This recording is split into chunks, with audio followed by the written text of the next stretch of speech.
Tatou Tapuai i le atua. Lo wanga ngai. Vi atu ia i le li. Wao mea mafo i ole tutonu i a te au. Ia wha manu atu i lona swafa Paia. Tatou te talo. Le tua lo mātou te mā sili e se.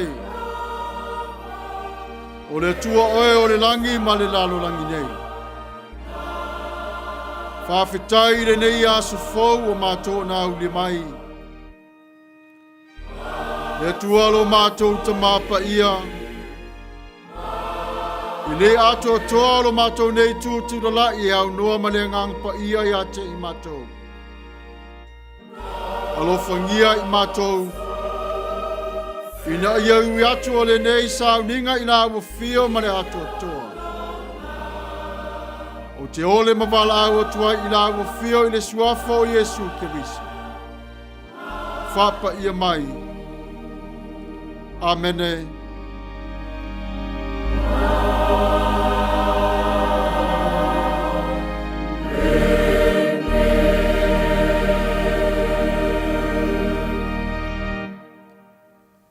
Tatou pepese atu i le atua i le vi inga ua Sauniga.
Fatua tuanga fa apostolo.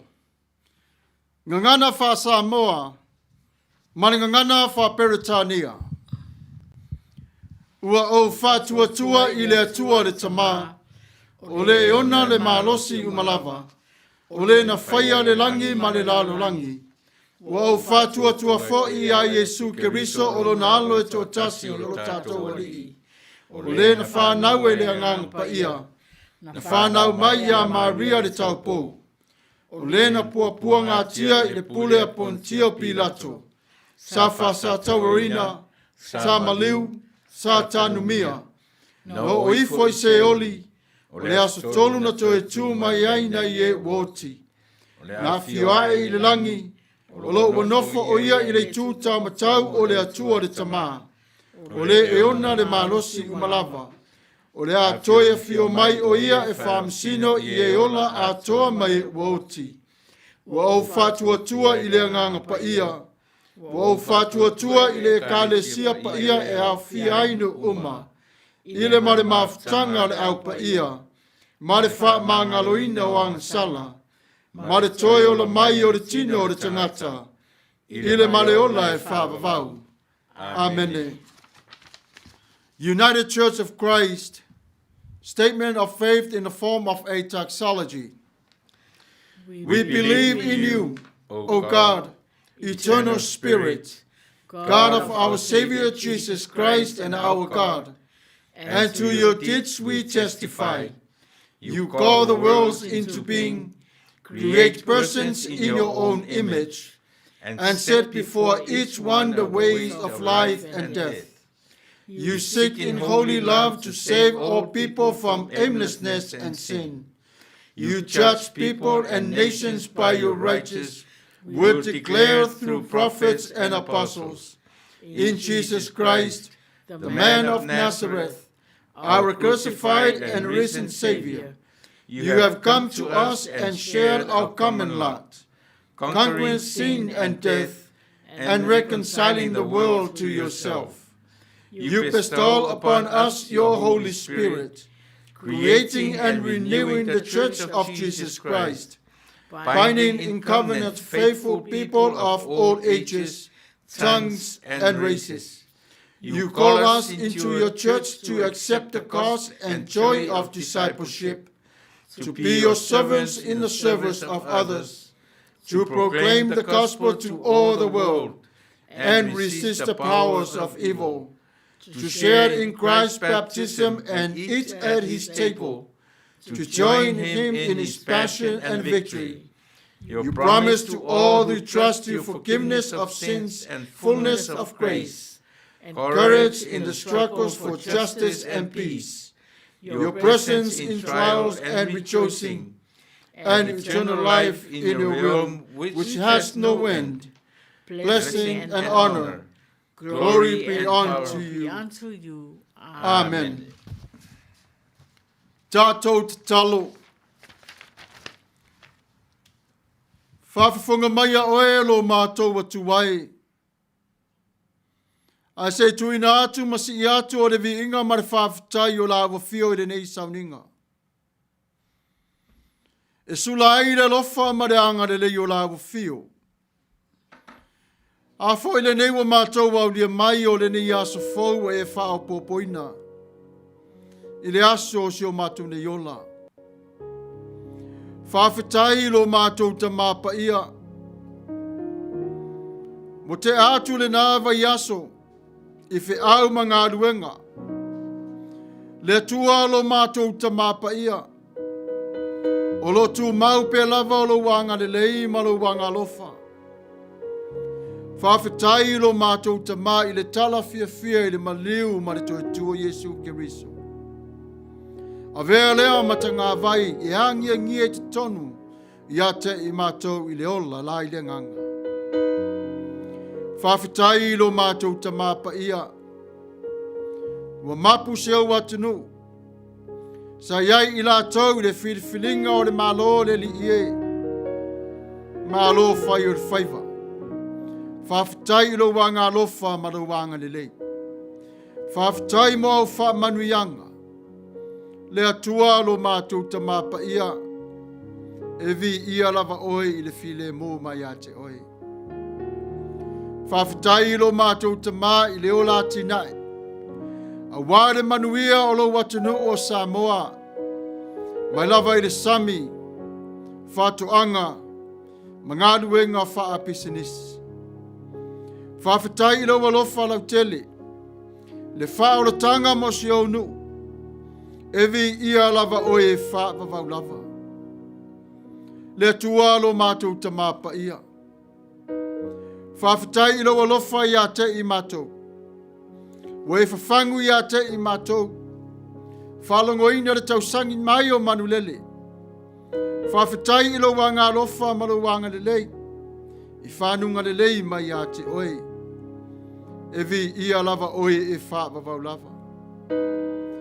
Faafetai le tua lo mātou tama. E tele o Tuilaepa ia te I mātou. O lo matala pe lava a o le alofa ma le anga lelei o la fio. O lo e fetalai ma e vala au. Se tase o ngā lala le fiainu. Ma le fia ai. E alu watu ia te oe ma le anganga talia e la fio. Lo mātou tamapa ia. Faafetai me uma wei Sauniga mo I mātou le nei vai asu. Ai le ngata I lea lo mātou tama. A mātou whanau ia o onga. O ainga I ngā ruenga. Le tualo mātou tamapa ia ma e wala ofa ma le anga le lei. O whale Tapuai lo mātou tamapa ia. Ia vi ia lava oe whaapavau lava. Le sao o Samoa lo mātou matai lo whae. Mo oe la o fio ma lo finangalo. Whāturuturu pe la o fio o Manuianga. Ia te I latou I le aso ma le aso.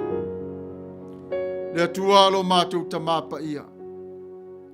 Mātou te vala au I la o fio. Iau Manuianga lo mātou tamai le nei lavaso ia Samoa. Le aso lo iai o le whai ungo o le filifilina o se tasi taita ia lau malo. Le atualo mātou tamapa ia. Faitauina ma Sausauina I le swau o le angang pa ia. Ia ia te I mātou umalava le ava ma le whaalo alo. I se tasi ua tofaina la o fio. Ia mātou o na lango lo mātou tamama se paia o le no foinga. I le wha maoni ma le file mu mai a te oe. Faafetai I uso matua whaafine o ainga sa palo taina. Faafetai lau whaunga I a te I latou. Faafetai lo talina mai o le nofo o le whaatua tua I la fio. Ai maiso le sāwalinga o le tapuainga. Mo toi o seanga. Tau nuu o le wha mui moe. Nene yaso lo mātou tamapa ia. Manuia I le ao o le malo. Le parimia ma le kāpeneta. Samoa I fafu ma Samoa I lata mai. Ia iai le anga le leo la fio. Mātou te vala au I la fio I le walofa wha mawhanwhana. I nisi o a inga I le nei tula. I le tangi au I le malanga le maliu ma le oti. Le atualo mātou tamapa ia wha maise la fio. Whatasi la fio ia te I latou le tinga. Alofangia I latou le ie. Nisi o ainga o lo tangi ma yala. Le mawhai o na whatasi atu na I o latou tangata. Lo mātou tamapa ia. La mātou mana onga ia iai o la fio. Whatoa file mu ia te I latou. O ainga fo I le tua lo mātou tamapa. Ia maua I latou le file mu mai a te oe. Le tualo mātou tamapa ia. Wha Manuia iau au na tofi. O lo langa ina lo finingalo I lea Faitaulanga. Ma lea Faitaulanga. Wha Manuia I whalitua. Vasenga ia o lo mātou tamama o latou whalitua. Poutu toa mapunau o malolosi o le kalesia. Ma pa ia lasi o le ekalesia I lo finangalo. Wha Manuia I a te I latou. Lo mātou tamapa ia.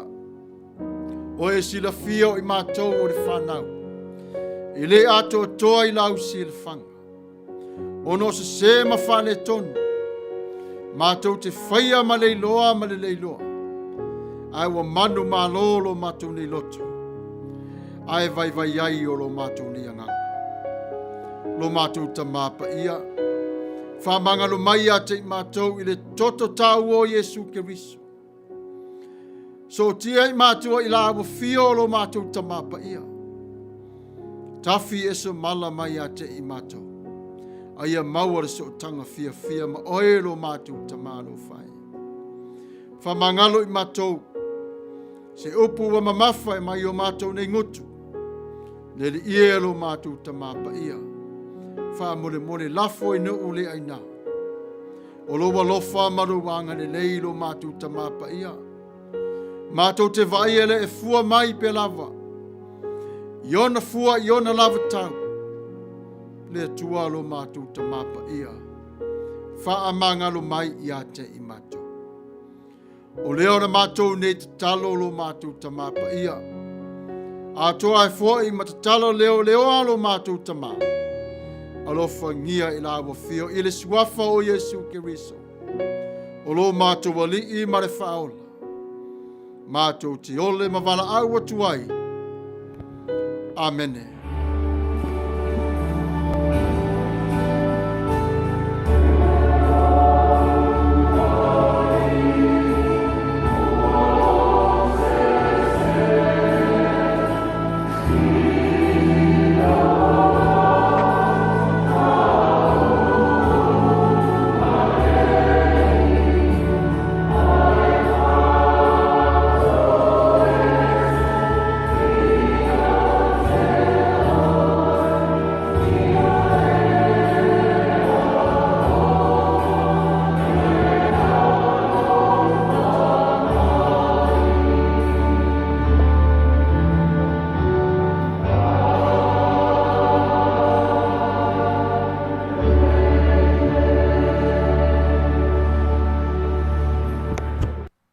Tatou vivi atu i le atua i le pese ua Sauniga.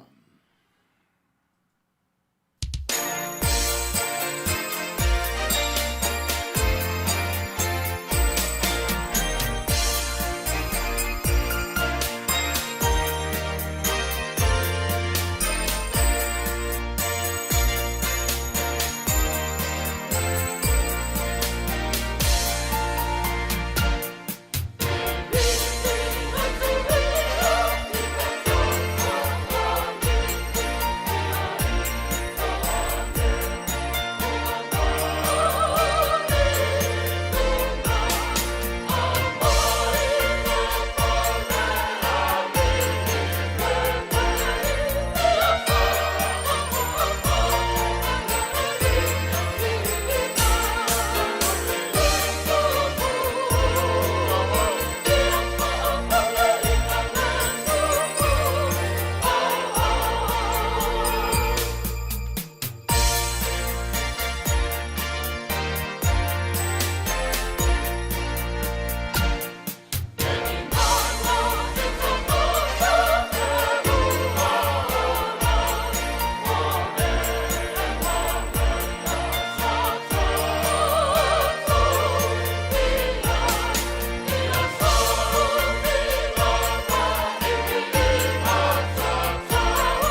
Faitauina o a fionga Paia le Atua. Gagana fa Peretania. Faretua ya Soli Ulale sua. Faafetai Maia. Faitauina o a fionga Paia le Atua.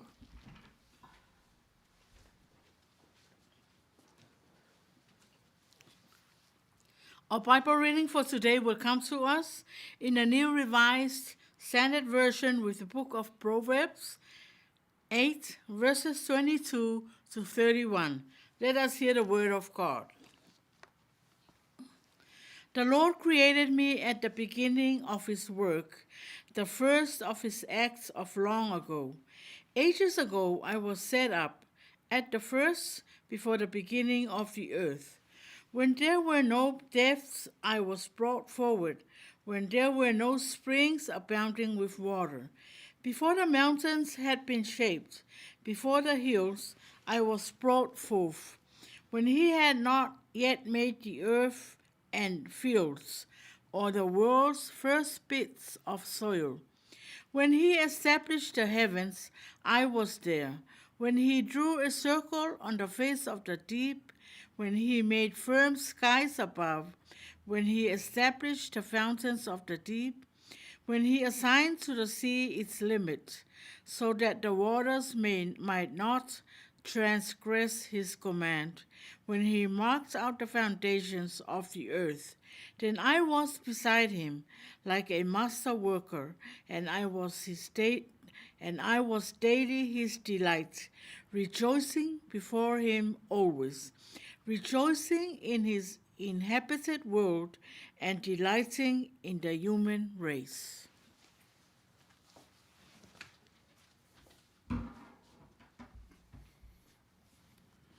Mai le whenga inga tuai, whāta otolo na matao pui walu. Te Faitauina le whai upulua se furu marelua, whangata mai le tolu se furu maritasi. Whāta otolo na matao pui walu, te Faitauina mai le whai upulua se furu marelua, whangata mai le tolu se furu maritasi. Faafetai Maia, Faitauina o a fionga Paia le Atua. O le Alii, e ona lavau, o le amatanga o lona ala, e mua ia na ngā luenga ana mua. Na whauina au mai le vavau, mai le amatanga, a o le iai se lalolangi. Na whanaua au, a o le iai ni mea loto, a o le iai fo'i ni puna e puna tele mai iai le vai. Sa whanaua au, a o le i whaavai na maunga, e le ai fo'i ni maunga iti. A o le i whaia e ia le lau e le ele ma le vau, ma le tumu o le lefu o le lalolangi. A o whātu mauina e ia le langi na owi ai, ina o Tusi ma whaatali o li o e ia, i lunga o le whangatai tele.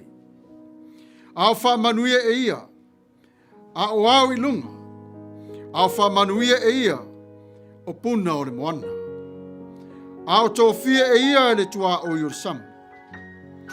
A o le sopo ia e lona sua sami, lona matafanga. A o Tusi e ia e le whaavai o le lalolangi.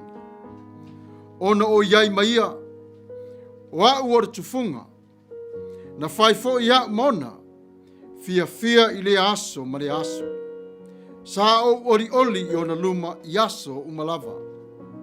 Sa o oli i mea ua mauai tangata i lona lalolangi. O lo fia foi. Sa i le whanau o tangata lea. Manuia mai o le tua i le Faitauina o ana a fionga Paia. Ia tu mau pe lava o lona vi inga e whaavavau lava. Amene. E tu sai ma le tusi faita waso o le neiva yaso. Wa iai le matua e filifilia mo i Tatou le ni yaso whapea. O le sao o le Atamai. I le Foafoaga a le Atua. E tā ua fo'i musika i Tapuai i le whenga ing fau. E whapena fo i le whenganga tuai pe o na tāua I Tusi Salamu. Le Faitauina o le Tapuai. Sa whaunga ia I musika e vivi ai o tangata I le Atua. I le Atamai o le urua I Kerisiano I te tonu o le whenganga tuai. Sa whaunga ia I le tūtalinga ma le tūngutu se tulau. O le finangalo au mai I le Atua. O nisi o taimi sa tā pena le awawina o le finangalo le Atua. E ala mai I musika. Sa tā pena fo I le ola o le whaoratanga. O ngā ruenga vivi I atuai I le Atua. E ala mai I musika. A whaila tātou te filifili I le ala o le Atua I le so. Tātou te whea ngai pe lava ma puapua ngā mawhaingta. E iai fo I o wha lave lave. Onga, oli ma wha ano noa. E iai fo I o Manuia ma puapua ngā. Whe mai le whetalai ngā Jesu Keriso. O lo muli mai. E tele fo I puapua ngā ma whaingta e te Faafetai. I nei me uma. O lo iai pe lava le atua I o autafa. Na te tai, wha malosi au, wha mawhanawhana, maanga le lei I a te oe. A o leo langa o le tangata poto, e wha maoni lea ua maea o na tāpena, wha mai, e vivi I atuai I le atua. Faafetai sa o I le amatanga, ma lai ua fio I lo whingalo. O le mauti noa lea ma le mafuanga o le vivi atu o le tangata I le atua. Ona foi ua tai mai e le atua I le ala moni o foafoaga o ana ngā ruenga. Ma le lalo langi a toa wa foafoaina I le atua. Ma ua manawa ola le atua I le soifua. Ma ua ai e le tangata o le ola Manuia mai a te ia. O le awala lea tātou te sanga I loto whaatasi atuai I le atua. Le ala o le ola vivi. Pei fo ina tā ua I le lau Tusi Salamo se lau li masfulu whapea. Se vi inga whai une nei o vi inga. O mea na whaia e le atua. E vi I ai o ia iasa umalava o lo tātou ni yola. Whimai a eva ai le vau. Vi ia le atua. A eva ai le vasa. Faafetai le atua. A eva ai ae I le langi. Pati ia le atua. O le mea lea ua fia ai le atua I le tangata e tari tonu I a te ia. E moni lava o foafoaga na ia whaia. Au avea fo I lea ma manatu Autu I le tangata. E moni lava e iai le atua. Le matango fia o le alofa ma le anga le lei a te oe ma. O le fia sili lea ua maua e le atua. O le tangata na te tau le leia. Ma wha maoni. Manga lua e puno wai. E mana tua le tua I ana foafoaga. O nisi o taimi tātou te langona ai. Pe tātou te le malama mai fo. Ai o loo iai le tua na te wha malama I a te I tātou. Lo tātou sāva vali le nei o langa. Pona fo le mea tātou te le mawhai o na whaia. Ua ta tala mai I pui o le langi. Ua ta saa mai le lofa ma le anga le lei o le tua.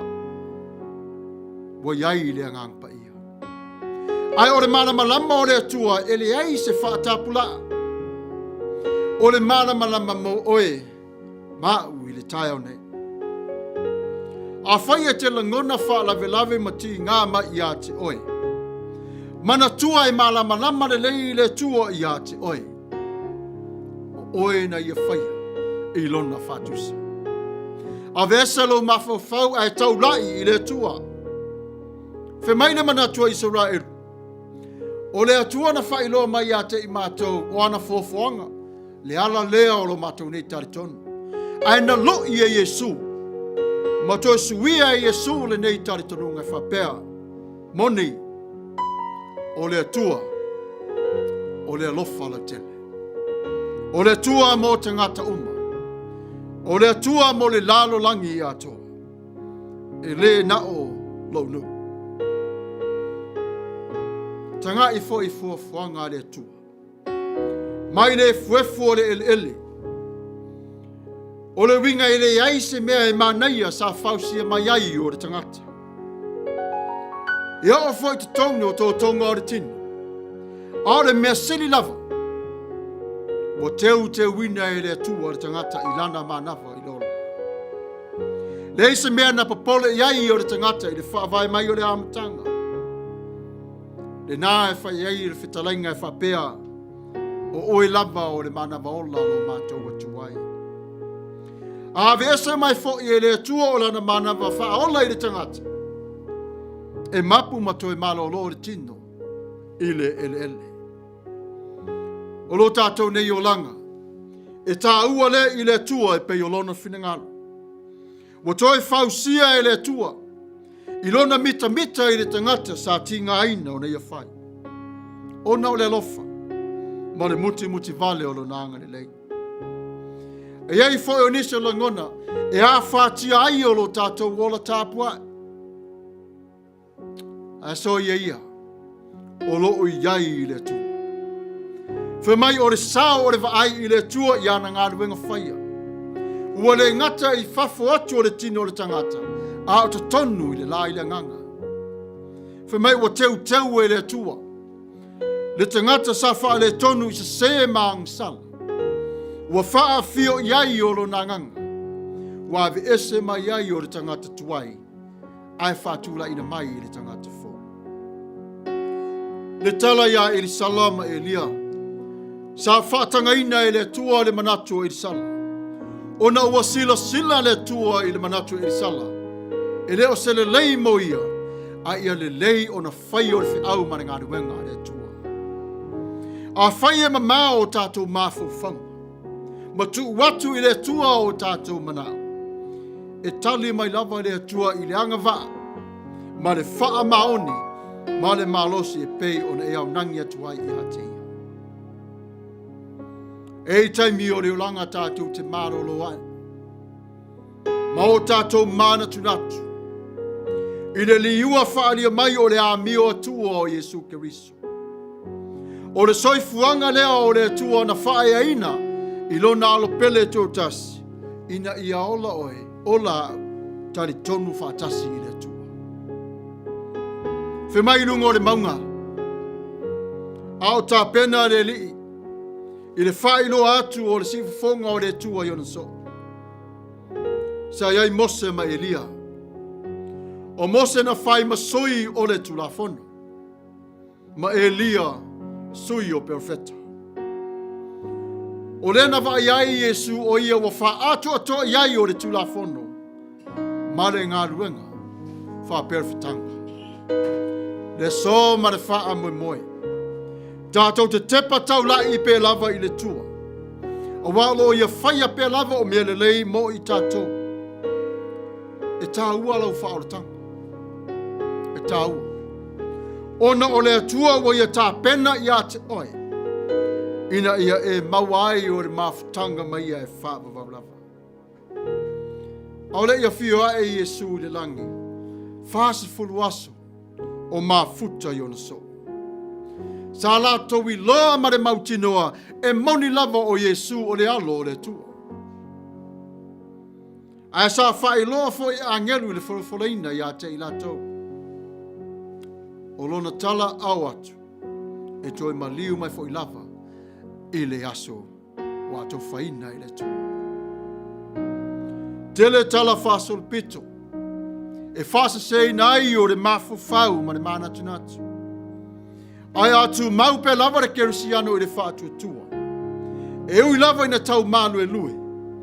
Ai pe lava le lofa ma le anga le lei i ate oe. Whemeilo fisile whapea. Whape whea ona sili atu le manino o le wheau o le tala le lei. Pe ai ate oe le lofa. Pe a e nofo i le taritonu. Pe a mausaliu lo whaatu atua. Pe a le loto lua lo loto. Ai tasi i le atua o le wha moi. Ia ngā iso se tū lava fisanga o leo langa. A ia mau pe lava to vai o le wha atu. O lo whetalai le tua e wha malo si au, ma wha ma whana ma anga le lei i a te oe. Aua le tu ua lo wha tua. Aua te ave ese mai i lo lotu. Ai mori mau le so. Ele o lo sao le na o le atamai. I lo to te patau lai foafoaga le tua i lo olanga. Wa le na o te tonu i a te oe i le olanga whanenganga. A o lo si o manga i tangata ua whaia i le tua. E pui pui i a te oe. Wisdom's part in God's creation. The chosen verse, this is what it read. The Lord created me at the beginning of his work, the first of his acts of long ago, rejoicing in his habitats, world and delighting in the human race. Although the early Christians has no access whatsoever to the New Testament, most of their writings and their belief they were passing on to ear and mouth to mouth. Their stories and teachings about Christ were memorized based on their own merits. But it's God himself who spoke long ago. Sometimes the teaching was set to music. When we praise God, we sing music, and that's your message all the day long. Opens up our hearts to gratitude, to have peace with God, and enables him to put his love into our soul, mind, and spirit. Sometimes people will challenge your faith. Sometimes they will look down to you because of the way you are. But it's not you doing. It's God himself. As we look upon God's creation, the Israelites has this mentality in their mind. Only us. But Jesus challenged this thought. And he said, it's for everyone. My God is for everyone. So sometimes our minds were stuck in a critical hold that we cannot take ourselves out of that. The more we learn about God, the more successful that we'll become. Yes, we may spend a lot of time of trying to figure it out. Friends, don't try to figure it out. Spend time in prayers, and your thoughts make sure is aim unto God and his will for your life. When we use our gifts with no regard of God, they're dead. But our spiritual beings must stay alive, so we may be able to continue to carry on his images of love, peace, joy, and faithfulness. Sometimes we don't understand at all. But God himself who stands right next to you, to letting you know, peace be with you. I am here for you. I promise to be with you to the end of time. When we ask God for great power or ability, we need to examine our desires if this is the right motive or not. We are human beings. We have that right to ask. Even though we don't understand it, continue on to ask. Elisha's request for Elisha's motives were very pure. And that's what God granted to the king, his request. And how about your request today? Are you shy to ask God about yourself? Are you shy to pray to God? All those thoughts that comes from the enemy is trying to block you from praying to God. The Transfiguration revealed Christ's divine nature. God's voice exalted Jesus above Moses and Elijah. Moses represented the law. Elijah represented the prophets. Their appearance showed Jesus as the fulfillment of both Old Testament law and the prophetic promises.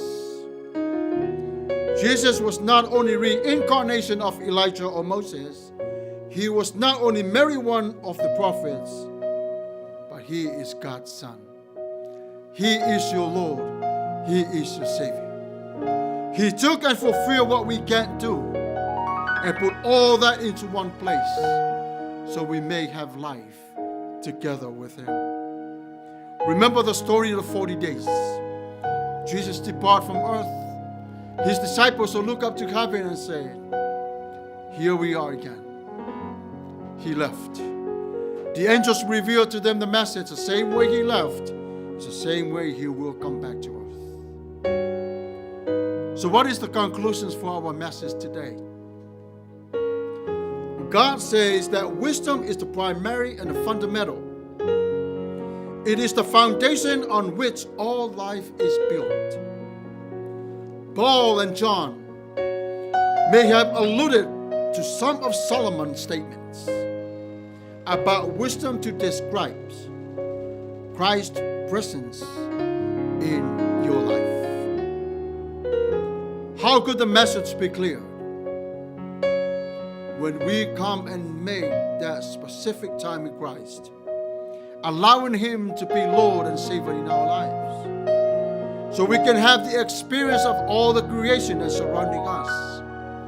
What is most important is the creation that is happening inside of you. Maybe today you haven't decided yet. And I hope this message will be the message for you to open up the door of your heart and acknowledge, and knowledge will come from God to see his light inside of you. God loves you and he wants to have that relationship with you. Even the book of Psalms is talking about the parallel of how we walk to God. And I hope the way that we chose today is the way of life. That's the way Jesus stands with open arms and welcome you in. If we choose that way to life, remember we still have to go through troubles and tribulations. Why? So that way we can see the power of God in our lives. Samoa, we love you all. Yes, the past week was a difficult time for our country. But rejoice always, because God revealed who he is to you, Samoa. God prepared someone to lead the country with fullness of grace and great power and love. For those who will compete in this one position and many others, may God bless each one of you. The road is long. It's not that easy. But the trust and the belief in God will bless the one seat that only represents God in Samoa. God bless Samoa.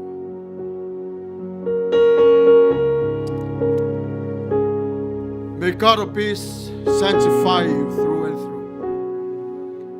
May your whole body, soul, and spirit be kept blameless at the coming of our Lord Jesus Christ. The one who calls you is faithful, and he will do it. May God bless you all, and have a blessed week. In Jesus' mighty name, amen.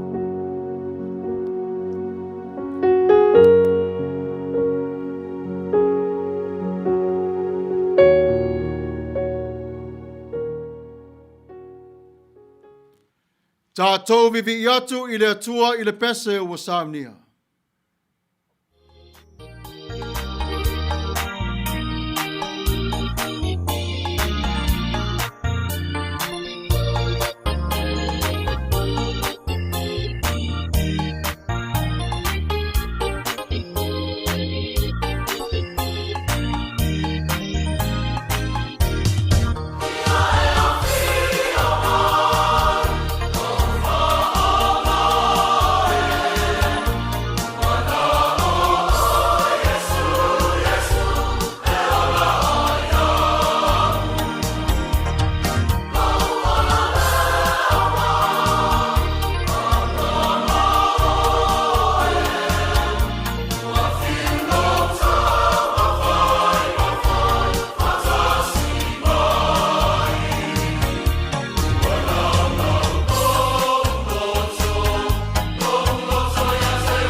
Ia, manatu o lea ua, tatou anga i mai whaiwina o tatou Tapuai inga fi whaatasi le nei, tu lao lea wauli, o lea so lona se fulu matasi, o le masina lona wha o le tausanga. Ia ua i lea tua lona lava vi inga, o le tangata whaatino ina ngā luenga ma whaafo i le vi inga i le o vi inga, e le o tatou e ana vi inga. Faafetai le atua ua tatou aulia Manuia le nei vai aso o whea ngai whea au mga luenga masani le ngata i tutonu o nuu ma whioanga o so se tafo le kelope o lo whapea o tala whauto i aile na au whai ngā luenga tutofi o tama whanau o Samoa i so se vaenga o le nei lalolangi. I uia ina ua ta ape o tatou atunu. Au a whaia nei a vanoa e le atua mwhai ai ono tatou whailoai. E ala i lungo le nei e ka le sia o whaavai nei lungo pe au ngalu o le ea. Whaafetai lau sunga le whaafengaina, whaafetai lau sunga le li whaifi au, ia e tusa o soifua tapena, o le saili ai e le upo le atua e le o se me whaingofie. Whaafetai io e le o tu mamaina e lau sunga ia le tapenanga o le upo le atua e le ngata i tutonu o le tatou lava tama i kālesia. Au whapea o na lele atu i le lalolangi ma le vasaloloa le upo le atua. O le mesili lea o na tāua o le ngata i tutonu o le pumomo a wanga i atu i le lalolangi atoa. Me le moni atuera ngang whaafetai lau sunga le whaifi au e tu sa o le tapenanga ia o le upo le atua e whanga iai le soifua ma leo la whaale nganga o le tangata. Whaafetai Samoa o tatou whiroa i tatou Mafuta, tatou Faitauina inga whaatasi le nei aso. Whaafetai Samoa o lo tatou atunu e a fua mai lava i maunga te tele se ia Paia le tupulanga lua sumartasi tausanga. O i lātou na whaia le whiriwhilinga mo taita i o tatou atunu. Ua te ai atu wasa. Wa te a fo i tua apolima e peo upo le atunu. Ai tatou anga iane, sanga iane ai o le tai. E i le atua lava lona finangalo e lei loa e tatou. Ni i o tatou tau mate wha mea te tai. Tau mate le ete le finangalo le atua. Ai le o so tatou le amta whaioi. E fuli fo lava tatou i le lua. I le lua. Tatou te le loa le meta o le finangalo o le atua. Ale ni la vaso ma tatou Tapuai inga whai whaatasi Samoa. Moli atu rangang whaafetai tele. Whaafetai wei Manuia mea na vivesi ai lo tatou atunu. E moni lava o lo o whaavai luatai ia whaiunga ma whai ngā pānota. Ai tatou te teritonua ioe e nem fai ana tu la fo ina lo tatou atunu ele atua o tatou teritonu ma fai mo tatou whaavai.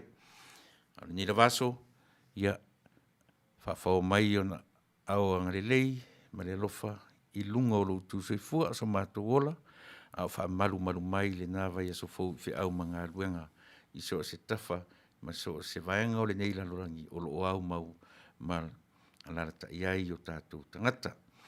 E le mwhai foi o na tuai lalo rengang whaafetai i e kālesia ma o whai pese o a whioanga mwhai o no matu whaangaina o ratu si ufonga mātangofia ina ia Atua ai le tatou Tapuai inga i le aso sa ma le aso sa mo le atu rengang whaafetai i le au whai pese i a ma le kālesia mai Hutt Valley i ma le e whakasa i tono New Zealand mo le atu rengang whaafetai tele e whapena fo i le kālesia Yesu i tonu o le whioanga o whangatongo po le vaihore o ta ua o le kālesia po wesi tatu pese amata o so ona ori nei le ngata fo i leo le kālesia e whakaasa mai le whioanga nuuli ma le tari te talo o lo mātou whangaina pia i asu sāta i tasi uma whapena fo i o na muriatu renga whaatai tele i e whakasa o whai pese e mai Ia, o le maua, le vaenga lea, ia ma le kolisi whawhaiwhi au I malua, ia ma le pese masani o na whai utu ai lea la whai utu ai tatu porkalami tū mau mai oe. Ia e pei o nei vaenga nā o mātou, ia la mātou whaalau I loa e le whai o no mātou tu ifo I lalo mātou tita lia maranga Faafetai ai au fo I o no mātou whaalau lo atu I le lalo langi. Ia e Autu whai vāru filima o lo fita I tunga iai Faafetai tele I le atua o na Autu tauti ngā I lana ngā ruenga. Manuia tere mai le atua I le ne yaso ma le nava yaso o whaamanu mai soifua. Mai manuia. Tatou whai ui le talo. Le atua mamanae ro mātou tamā. O le atu ua nei e mātou le nei vāpi api. Alo whangia lau whanau o Mafuta mai I le Sauniga le ne yaso. Whamanuia ia te I lātou mō lātou ainga. Fua I le tamau ainga. Whapare pale la wa fio ia te I lātou. Foafoaga o le nei vai aso ma le aso o lo lumanai. Ia ngā tasi le futia ma le umele. Tasi oe. O lo mātou whaavai. Mātou te ifo ma Tapuai. E alatu ia Yesu la mātou nei Sauniga ma le talo. Amen.